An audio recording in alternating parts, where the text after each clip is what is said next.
ভোটের দিন সকালে আইএসএফ তৃণমূল কংগ্রেস খণ্ডযুদ্ধের ঘটনায় উত্তপ্ত হয়ে উঠল ভাঙড়। এবারের ঘটনাস্থল ভাঙড়ের ফুলবাড়ি এলাকা। বুথে এজেন্ট বসাতে গেলে আইএসএফ কর্মীদের ওপর আক্রমণ করার অভিযোগ তৃণমূলের বিরুদ্ধে, পাল্টা আইএসএফ এর বিরুদ্ধে অভিযোগ তৃণমূলের, এবং ঘটনায় দুপক্ষের বেশ কয়েকজন আহত হয়েছে।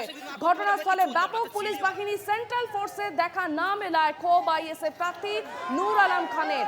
যদিও পরে সেন্ট্রাল ফোর্স সেখানে উপস্থিত হয়েছে এবং ঘটনাস্থলে রীতিমতো উত্তেজিত পরিস্থিতি। ভাঙড়ের ছবি কিছুক্ষণ আগেই আমরা দেখলাম এবং এবারে ভাঙড়ে রীতিমতো উত্তপ্ত পরিস্থিতি ভোটের দিন সকালে, এবং অন্যদিকে ভাঙড়েরই ছবি এবারে আমরা দেখাচ্ছি। ঘটনাস্থল ভাঙড়ের ফুলবাড়ি এলাকায় বুথে এজেন্ট বসাতে গেলে আইএসএফ কর্মীদের ওপর আক্রমণ করার অভিযোগ উঠছে তৃণমূলের বিরুদ্ধে, পাল্টা আইএসএফ এর বিরুদ্ধে অভিযোগ তৃণমূলের।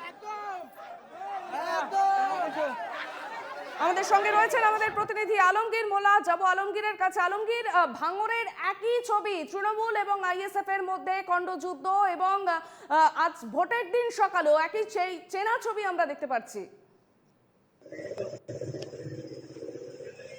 একদমই অর্পিতা, তোমাকে জানিয়ে রাখি ভাঙড় 1 নম্বর ব্লকের অন্তর্গত কিন্তু ফুলবাড়ি এলাকা। সেই ফুলবাড়ি এলাকায় আজ আইএসএফ কিন্তু এজেন্ট বসাতে যাচ্ছিল এবং সেই এজেন্ট বসানোকে কেন্দ্র করে কিন্তু তৃণমূলের সঙ্গে আইএসএফ এর সংঘর্ষ হয় এবং এই সংঘর্ষে আইএসএফ কর্মী এবং তৃণমূল কর্মী উভয় পক্ষের কিন্তু বেশ কয়েকজন গুরুতর আহত হয়েছে।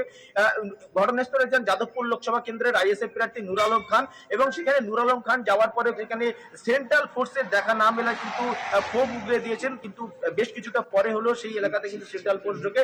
ঘটনাস্থলে একেবারে কলকাতা পুলিশের যে সমস্ত আধিকারিকরা রয়েছে তারা ঘটনাস্থলে পৌঁছায়। পরিস্থিতি একেবারে হাতের বাইরে যাওয়ার আগেই কিন্তু পুরো ঘটনায় নিয়ন্ত্রণের মধ্যে নিয়ে আসে কিন্তু কলকাতা পুলিশ। একেবারে এলাকা পুরো উত্তপ্ত পরিস্থিতি তুমি দেখতে পাচ্ছ সেই ছবির মাধ্যমেই। এলাকায় আইএসএফ এবং তৃণমূলের মধ্যে তুমুল উত্তেজনা।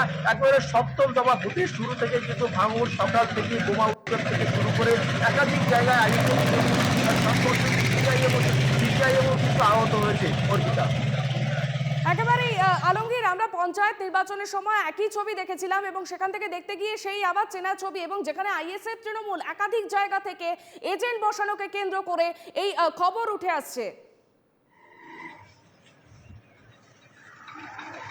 একদমই অর্পিতা, ঠিক তাই। ভাঙড়ের ফুলবাড়ি এলাকা, সেই ফুলবাড়ি এলাকাকেই কিন্তু আইএসএফ এর পক্ষ থেকে এজেন্ট বসানো হচ্ছিল এবং সেই এজেন্ট বসানোকে কেন্দ্র করেই কিন্তু তৃণমূল এবং আইএসএফ এর সঙ্গে সংঘর্ষ হয়। তবে পুরো ঘটনার কথা ভিত্তিহীন বলে দাবি করেছেন কিন্তু স্থানীয় তৃণমূল নেতৃত্ব।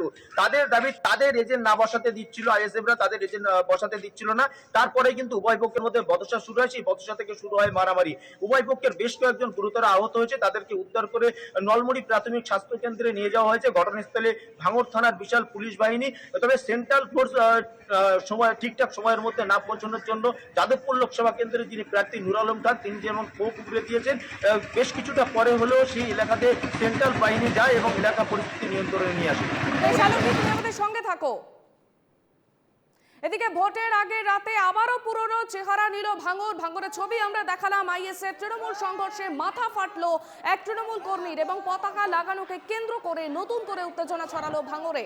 ঘটনাটি ঘটেছে ভাঙড়ের 2 নম্বর ব্লকের উত্তর কাশীপুর থানার অন্তর্গত চণ্ডীহাট গ্রামের, এবং ঘটনায় মাথা ফাটে এক তৃণমূল কর্মীর। তৃণমূলের অভিযোগ যে তারা দলীয় পতাকা লাগাতে গেলে আইএসএফ এর কর্মী সমর্থকেরা অকথ্য ভাষায় গালিগালাজ করছে এবং তার প্রতিবাদ করাতেই তাদের মেরে মাথা ফাটিয়ে দেওয়া হয় বলেই এমনটাই অভিযোগ।